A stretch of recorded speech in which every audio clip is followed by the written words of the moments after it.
Bienvenida, bienvenido a otro episodio de Rompiendo el Aula. Yo soy Miguel Estrada, profesor y activista por la educación. Y el día de hoy quiero que platiquemos de algo en lo que probablemente todos hemos fracasado terriblemente mal en no una, ni dos, ni tres, sino decenas o centenas de ocasiones que no lo hemos logrado.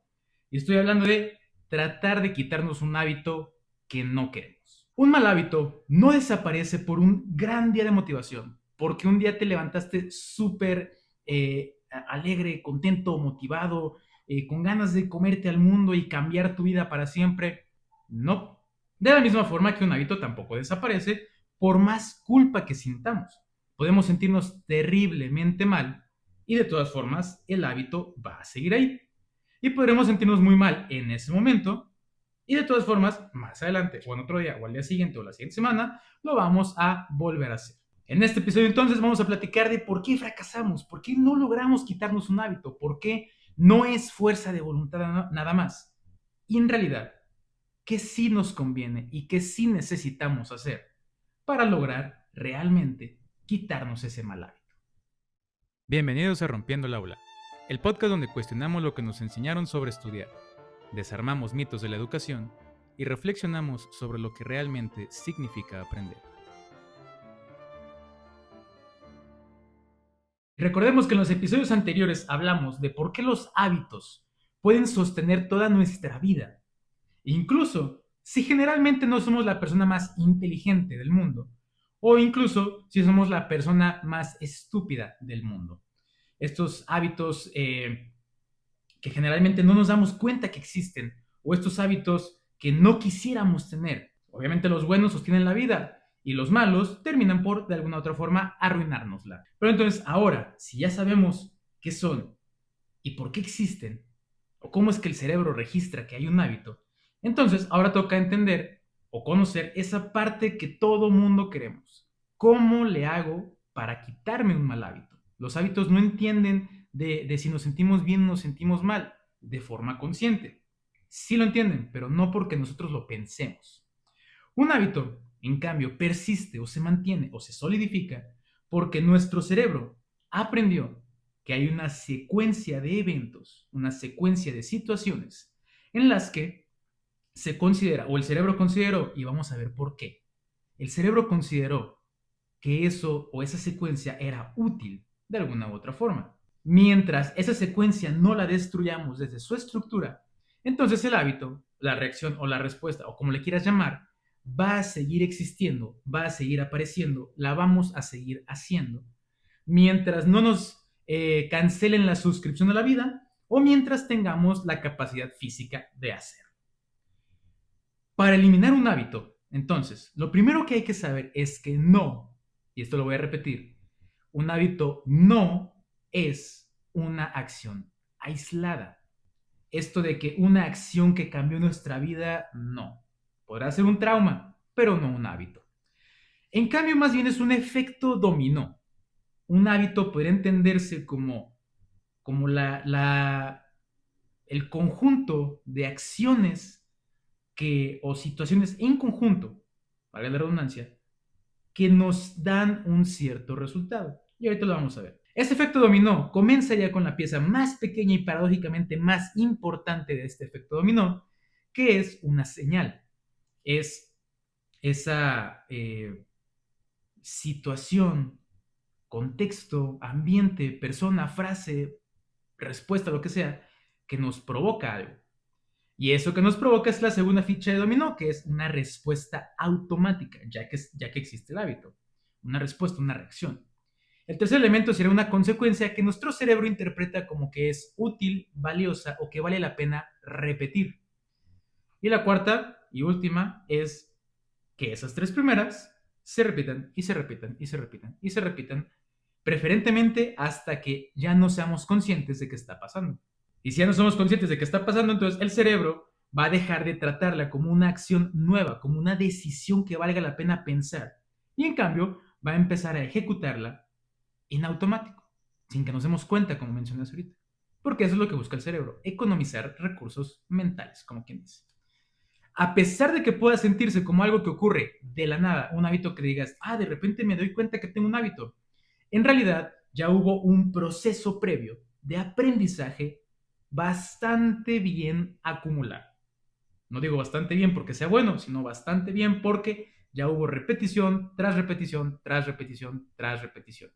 Lo suficiente como para enseñarle a nuestro cerebro que eso es lo que se debe hacer, esa secuencia de 4 pasos. Un proceso del que probablemente no te diste cuenta hasta que ya era muy tarde. Muy tarde, no porque no se pueda corregir, sino muy tarde porque el hábito ya estaba hecho. La primera pieza que hay que estudiar entonces es esa señal, el disparador, el catalizador o como le quieras llamar, algo que ocurre que te hace accionar. Y esto no hablo de un peligro en nuestra vida, hablo de la condición que pone en marcha el hábito. La situación, el evento, la frase, puede ser que te digan algo, puede ser que veas algo, que escuches, que sientas, puede ser muchas cosas. A veces el hábito viene, la señal del hábito viene del entorno. A veces viene de nosotros mismos. A veces aparece como una emoción, como un pensamiento, una sensación de que no estamos cómodos, de que algo no está bien, de que necesitamos algo, porque el cerebro aprende a asociar ciertas señales. Y ahorita vamos a ver cuáles señales asocia con conductas en específico. Porque en ocasiones anteriores y en ocasiones anteriores iguales a esa conducta produjo alguna especie de recompensa, alivio, tranquilidad o en términos generales alguna especie de regulación de nosotros.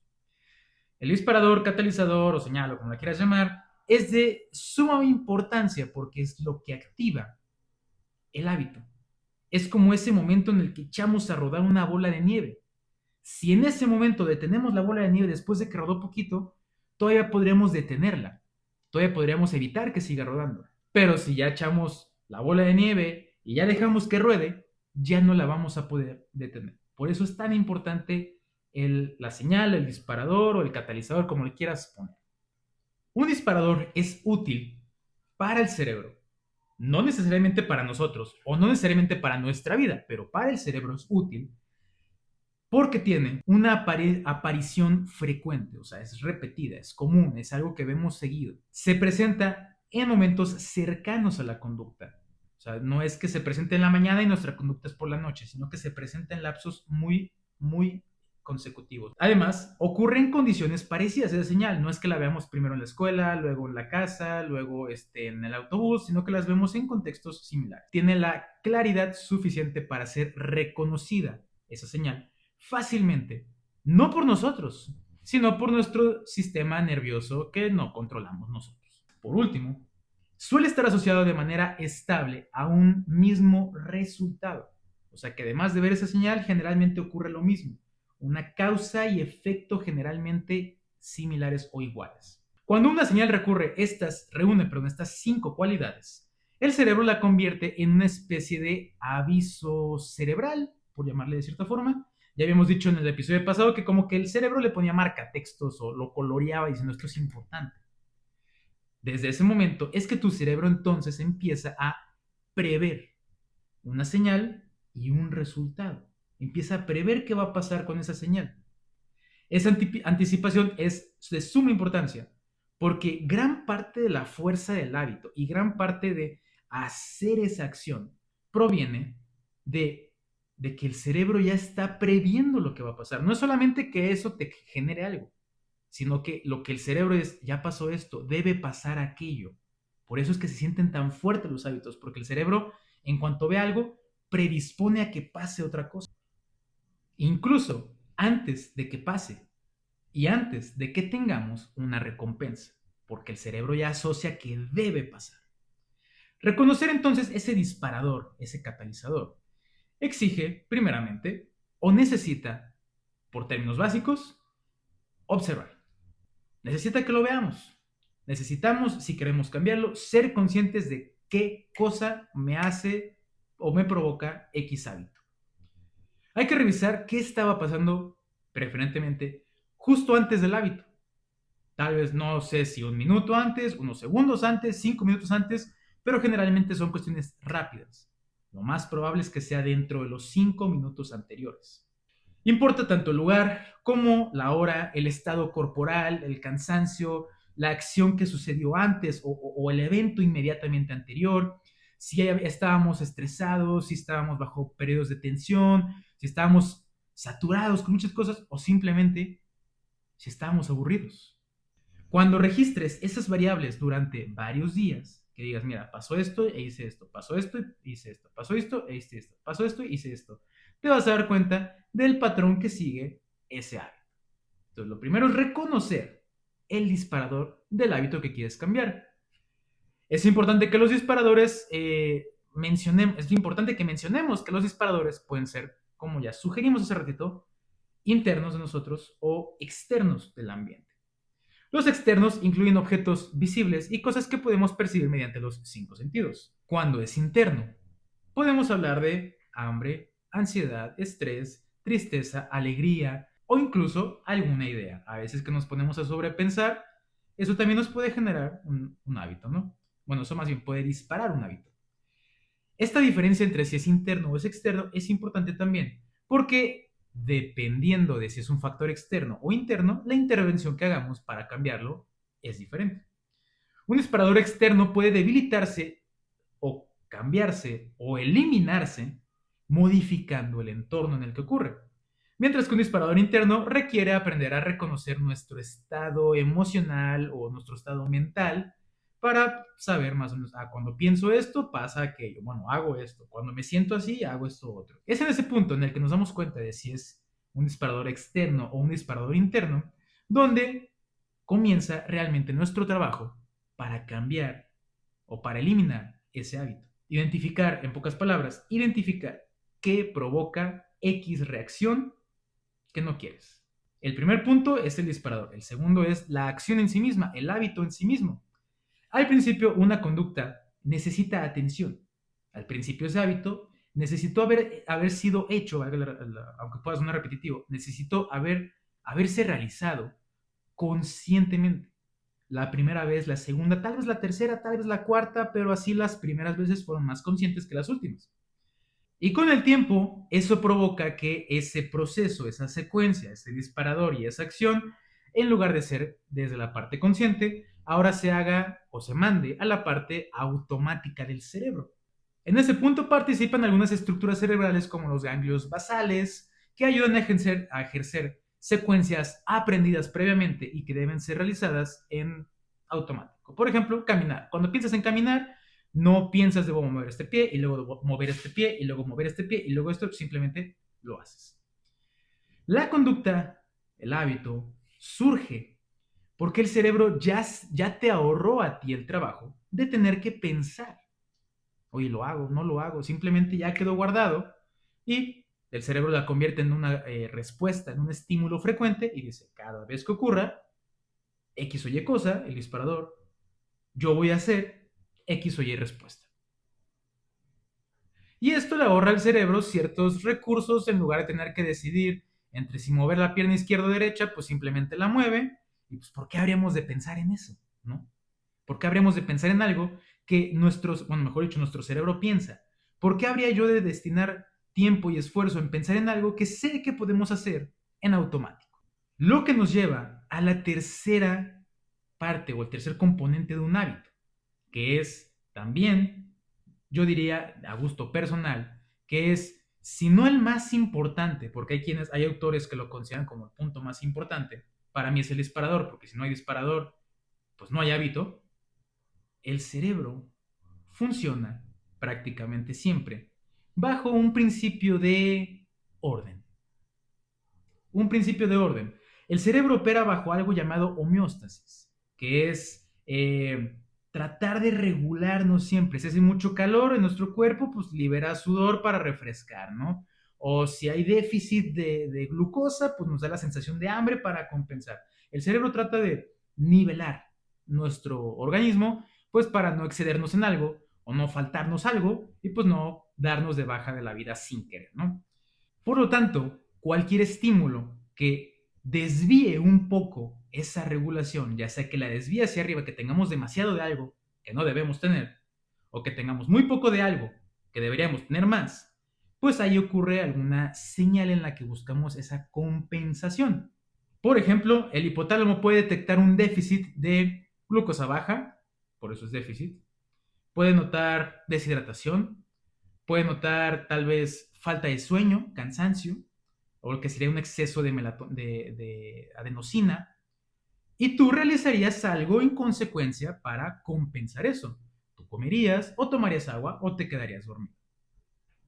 Y al realizar esa acción que lo compensa, entonces se le manda una señal al cerebro diciendo, mira, ya hicimos algo que compensa ese déficit o ese superávit, ese desvío de lo normal, ¿no? Y por lo tanto, eso se marca como que es bueno. Por eso nos gusta comer, por eso al tomar agua nos sentimos mejor y por eso nos gusta dormir. El cerebro entonces etiqueta esa acción o esa respuesta a una desregulación o una desnivelación como algo positivo porque garantizó la integridad de nuestro organismo. Simplemente no nos dimos de baja, no nos enfermamos y seguimos vivos, que eso es lo que busca el cerebro, mantenernos vivos a toda costa. Al menos según lo que el cerebro considera que es útil. Existe una cosa que es la piedra angular de lo que aprendemos a hacer, a no hacer, pero no aprender como en la escuela, sino aprender para nuestra vida, para nuestra conducta. Yo hago esto porque sé que es bueno. Sé que es bueno porque mi cerebro me hace pensar que es bueno. Esto se llama error de predicción de la recompensa. Y dado que el cerebro le encanta predecir, ya dijimos que si hay un estímulo espera una respuesta, pues entonces nuestro cerebro predice lo que es positivo por la siguiente fórmula. Lo que es normal menos lo esperado. Eso nos debe dar como resultado el error de predicción de recompensa. Simplificándolo para un poquito más que quede claro. Si el resultado de una acción o la consecuencia o el efecto de una acción es mejor de lo que nosotros esperábamos, entonces las neuronas dopaminérgicas, unos componentes de nuestro cerebro, disparan muchísima actividad. Esa actividad ahorita vamos a ver qué es. Ese pico de dopamina no es solamente sentirnos bien, no es solamente lo que le llaman la hormona de la felicidad o la hormona del placer. Más bien, es una especie como de notificación súper, hiper urgente para el cerebro, con la instrucción de más o menos esto que acaba de pasar, o sea, lo que provocó esa señal de dopamina. Esto que acaba de pasar tiene un valor mayor, un beneficio mayor al costo que nos costó, ¿vale? O al esfuerzo que nos costó, para no ser repetitivos, realizarla. Ganamos más de lo que nos costó. No solamente de dinero, sino el cerebro considera que hay cosas que valen más la pena del esfuerzo que nos toma hacerlo. Por lo tanto, vale la pena, si fue mayor el beneficio que el costo, vale la pena tratar de memorizar las condiciones que provocaron eso, con la intención de volverlo a hacer. En cambio, si el resultado es igual al esperado, pues entonces no vamos a aprender nada. ¿Por qué? Porque nuestro cerebro dice, si me cuesta lo mismo de lo que gano, ¿para qué? ¿Para qué tomarme la molestia de esforzarme en algo que me va a dar igual beneficio? No me sirve. Y peor, si la dopamina cae por debajo de su nivel, se llama basal, hasta donde tengo entendido, su nivel normal, pues entonces es peor. No es solamente que tenemos tres niveles, donde es mejor de lo esperado, ahí es donde queremos estar para un hábito bueno, pero lamentablemente ahí también caen los malos, porque así funcionan los hábitos. Tenemos donde es igual y tenemos donde es peor de lo esperado. Cuando es peor de lo esperado, generalmente le asociamos una sensación negativa, algo de castigo o algo de lo que no estamos muy orgullosos o no queremos volver a vivir. Con las emociones es algo similar. Cuando estamos estresados se libera cortisol, lo que eleva sus niveles. O sea, si se libera, pues hay más, ¿no? En esos casos, el hábito que nos ayude o que nos genere una especie de calma o de relajación, ese hábito también nos ayuda a regular. Tenemos demasiado cortisol, hay algo que nos ayude a bajarlo o que sentimos que nos ayude a bajarlo, pues eso también es una especie de beneficio. Y si ese beneficio que baja el cortisol, por seguir este ejemplo, es mayor ese beneficio que el costo de tener que bajar el cortisol, el cerebro va a decir, cada vez que me sienta estresado, voy a buscar hacer eso. Y no hace falta que la conducta sea buena para tu vida. Basta simplemente con que en ese instante funcione bien. Y entonces, ¿qué es lo que señala si fue mejor, si fue igual o si fue peor? ¿Qué es eso que en el cerebro te dice, esto es lo que debemos buscar y esto es lo que debemos evitar? La dopamina, que generalmente se explica sumamente simple o de forma muy pobre. La dopamina es en realidad un neurotransmisor de anticipación y de aprendizaje. Su función no es hacerte sentir bien mientras haces algo. Su función es más bien convencerte o motivarte de que hagas ese algo. No es hacerte sentir bien durante, es darte una sensación de necesidad o gusto o curiosidad por hacer algo antes de. Cuando el cerebro detecta que una conducta produjo una consecuencia positiva de las que ya mencionamos previamente, la dopamina ayuda a marcar esa secuencia como algo que necesita ser repetido. ¿Por qué? Porque le hizo bien a tu organismo, fisiológica o emocionalmente. Que lo emocional también es fisiológico, pero bueno. Con repeticiones suficientes, el sistema empieza a activarse incluso esta secuencia de señal, acción, recompensa. Con repeticiones suficientes, ese proceso se activa incluso antes de que ya tengas la recompensa. Lo que dijimos hace ratito, vemos la señal, ya se activó todo el proceso, por lo tanto tu cerebro espera que se cumpla. Por eso, si dejamos rodar la bola de nieve hasta que lleguemos a la acción, probablemente ya no la vamos a detener. Y por esto, el impulso sucede a veces en cuanto aparece la señal, en lugar de cuando estamos ahí. Vemos la señal y eso ya nos provoca algo, ya nos provoca esa necesidad o ese gusto o ese impulso de hacer algo que queremos cuando es un hábito bueno o que no queremos cuando es un hábito malo. En pocas palabras, si un resultado es sorpresivo porque fue mejor de lo que se esperaba que fuera, la dopamina va a señalar ese contexto o ese evento como algo valioso porque te ayudó a regular tu organismo. Alguna necesidad, ya sea, dijimos, física, de hambre o de sueño, lo que sea, o emocional. Pero si ese resultado positivo ocurre solo una vez, pues tu cerebro pronto lo va a olvidar. Y no digo que lo vaya a olvidar realmente, que lo vaya a botar hacia la basura así de golpe, no, sino que lo va a olvidar porque recibió una señal y un beneficio aislado. Y lo que necesitan los hábitos es que sea esa señal y esa recompensa con esa acción en ese contexto varias veces. Tu cerebro dijo, pues sí, me hizo sentir muy bien en aquella ocasión, pero no lo puedo repetir. Entre eso y el resto de hábitos que ya tengo, ¿por qué debería darle más importancia a eso? Pues simplemente lo vamos a olvidar. Necesitamos repeticiones de esa situación, de ese beneficio, de esa señal, de esa acción. Por lo tanto, la cuarta pieza es justamente la repetición. Lo que se repite mucho bajo condiciones similares tiende a consolidarse por un fenómeno llamado plasticidad neuronal o que también suele llamarse neuroplasticidad.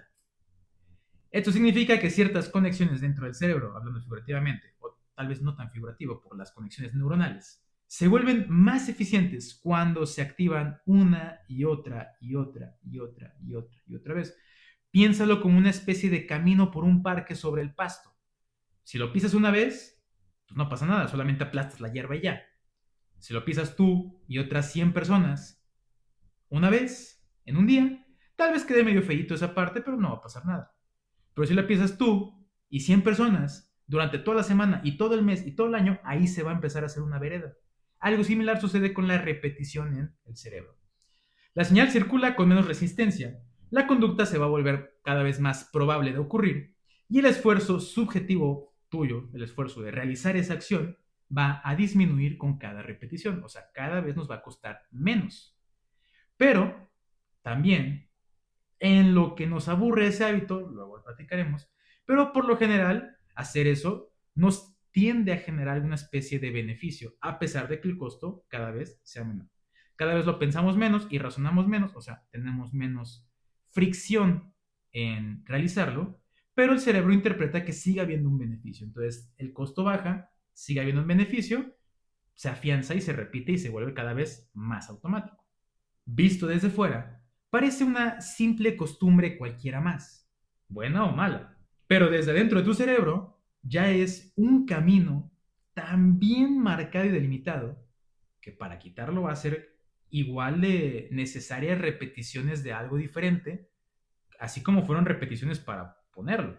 Tal vez no igual, pero sí necesitamos muchas repeticiones. Por eso el día que intentas cambiar un hábito por pura fuerza de voluntad 1 o 2 días, pues simplemente no puedes y piensas que fracasaste porque te falta fuerza de voluntad, cuando en realidad estás peleando contra una señal que ya espera de antemano una recompensa que ya fue señalada y obtenida varias veces. Con estas 4 cosas que ya mencionamos, la señal, la acción, la recompensa y la repetición, ya debemos entender que cuando queremos cambiar un hábito, no significa pelear solamente contra la acción visible, contra pues sí, la acción que realizamos en ese hábito, sino que debemos pelear contra una señal y contra una recompensa.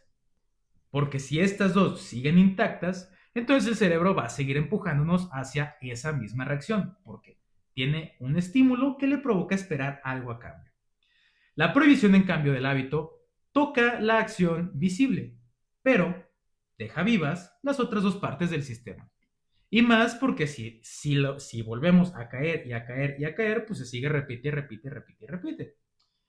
Mientras tanto, el cerebro sigue buscando esa cierta regulación que sabe que tiene, ese cierto beneficio que sabe que obtiene después de repetir y repetir y repetir, a pesar de que para ti conscientemente ya no quieras hacerlo. En cuanto encuentra el cerebro, a pesar de que tú no quieras, una fisura, un truco, una trampa o un escape para lograr obtener esa recompensa, el cerebro va a justificar todas las acciones para validar que debe obtener esa recompensa. Pero, como no sabíamos o no entendíamos eso, pues entonces pensábamos que pues era nuestra culpa porque no podemos o no somos capaces de quitarnos ese hábito. Y luego vienen las etiquetas como yo siempre he sido así, es que no puedo, es que es muy difícil. Simplemente estamos peleando contra la pared en lugar de darle la vuelta. El primer método real para tratar de debilitar un hábito, bueno, no tratar, para debilitar un hábito, consiste en intervenir la señal. Como yo mencioné hace ratito, por eso yo para mí lo más importante es la señal, porque si no existe eso, pues entonces el hábito no va a tener nada que lo active. Si una señal activa la secuencia, debemos entonces volverla o menos frecuente o menos visible, que no nos demos cuenta que ocurre, o al menos menos accesible a nosotros, menos probable de que nos llegue a nosotros. Eso se logra cuando el estímulo es externo, cambiando los horarios, cambiando el lugar, cambiando los entornos, recorridos, personas, amistades, lugares, etcétera, etcétera. La probabilidad de que una conducta cambie cuando cambie el estímulo, cuando cambie la señal, son muy altas. Si, por ejemplo, si tu tendencia es agarrar el celular a media clase, pues simplemente ponerlo en tu mochila y tu mochila empujarlo un poquito para allá, ya hace que la señal tal vez no esté ahí. Una notificación podría ser la señal. Porque el cerebro responde mucho a los contextos, responde mucho a los estímulos a los que está habituado. Y el segundo método consiste en eso, en generarnos un poquito más de fricción, así como alejamos un poquito la mochila o metimos el celular para allá, pues aumentar la fricción o aumentar el acceso o la dificultad o el costo en general de ese hábito, sería también una buena forma de atacarlo. Un hábito, bueno o malo, es más fácil que crezca si para nosotros es fácil hacerlo. Recuerda, si bajamos el costo de hacerlo y el beneficio sigue estando ahí, pues entonces el cerebro va a decir, sí, ahí puedo estar. En pocas palabras, hacer más pesada esa conducta, más difícil, o agregarle más pasos. O sea, entre más nos cueste, aunque sean costos chiquitos, pero entre más nos cuesta hacer algo, más fuerza le quitamos a ese hábito. Porque todos somos flojos. Entonces, probablemente entre hacer más pasos o que sea un paso más difícil, probablemente nos va a aflojar. El tercer método consiste en introducir una cierta pausa entre la señal y la reacción. Cuando aparece ese impulso, trata de introducir alguna acción intermedia que te pueda distraer o que pueda reducir la necesidad, la ansiedad por saciar pues ese hábito, ¿no? O esa sensación que te da la señal. Lo importante es poder tener un breve periodo de pausa para poder tratar de pensar. Y ese tratar de pensar va a ser pues para decir, esto no lo debo hacer, en lugar de encontrar una justificación para hacerlo. Cuando tratamos de tomar una pequeña pausa para pensar, estamos trayendo el hábito de esa parte que regimos, los ganglios basales, donde es la parte inconsciente, y la llevamos a la corteza prefrontal, que es donde sí pensamos. Entonces, esta estrategia es quitarle lo automático al hábito. Tomar una pequeña pausa para que no se vuelva una reacción natural, una reacción automática, una reacción impulsiva, sino que sea pensar si realmente lo quiero hacer. Y el cuarto método consiste en registrar toda la secuencia. Por más simplista o raro que suene, haces el hábito y decir, bueno, pasó esta señal, segundo, hice este hábito, tercero, tuve esta recompensa, cuarto, hoy lo he repetido tantas veces. Y te vas a dar cuenta, o tu cerebro va a decir, pues realmente no tengo utilidad, estoy perdiendo tiempo. Otra vez, tratar de llevar esa respuesta automática al plano consciente. Y al darte cuenta que realmente tal vez no tengas tanta utilidad, a pesar de que no te cueste nada, recuerda, si no te cuesta nada, pero la utilidad tampoco existe, pues entonces no vale la pena hacerlo, al menos desde la perspectiva de tu cerebro. Y con todo esto que hemos hablado, ya podemos quitarle fuerza, primeramente entendiendo cómo funciona dentro de nosotros el hábito, el disparador, la reacción, la recompensa y la repetición. Si falta uno de esos cuatro, no hay hábito. Y de la misma forma, también ya vimos 4 simples estrategias con las que podemos quitarle fuerza. Y la verdad, a pesar de estas 8 cosas que hemos platicado, las 4 partes de un hábito y las 4 estrategias que mencionamos, debo mencionar que cuando dije que se podía eliminar un hábito, no dije toda la verdad. Porque nuestro cerebro no es como una computadora. No es bueno fuera, porque entonces nuestra memoria sería perfecta. En una computadora guardas algo y sabemos perfectamente dónde está. En el cerebro no funciona exactamente igual. Y como no funciona exactamente igual, en un cerebro no es como que simplemente podamos desaparecer algo. Ese hueco debe llenarse con algo. Esa información que vamos a quitar debe llenarse por otra diferente. Luego por eso vemos gente que deja el cigarrillo, pero se pone o gana se pone con sobrepeso, o tiene sobrepeso, mejor dicho, porque cambió el cigarrillo por comida chatarra. Cambió un hábito por otro. Y eso es de lo más normal. Y en realidad eso es lo que queremos para quitar malos hábitos. Lo que pasa es que deberíamos cambiarlo por uno bueno. Entonces no se pueden eliminar los hábitos. Se deben sustituir. Y para más o menos hacer una pequeña comparación de cómo entiendo yo los hábitos, yo diría que es como atrapar un Pokémon. Esta caricatura donde hay animalitos con poderes y hay una bola color rojo y blanco y de distintos colores donde atrapamos Pokémones, yo diría que es lo mismo. ¿Por qué? Si queremos atrapar un Pokémon, primero debemos bajarle la vida, debemos lanzarle ataques o pedradas o utilizar otro Pokémon para atacarlo y que le baje la vida y así poderlo atrapar más fácilmente. Pero por más que debilitemos a ese Pokémon, si no le lanzamos una Pokébola, nunca lo vamos a atrapar. Lo vamos a dejar ahí todo golpeado y malherido, pero no va a ser nuestro hasta que le lancemos la Pokébola.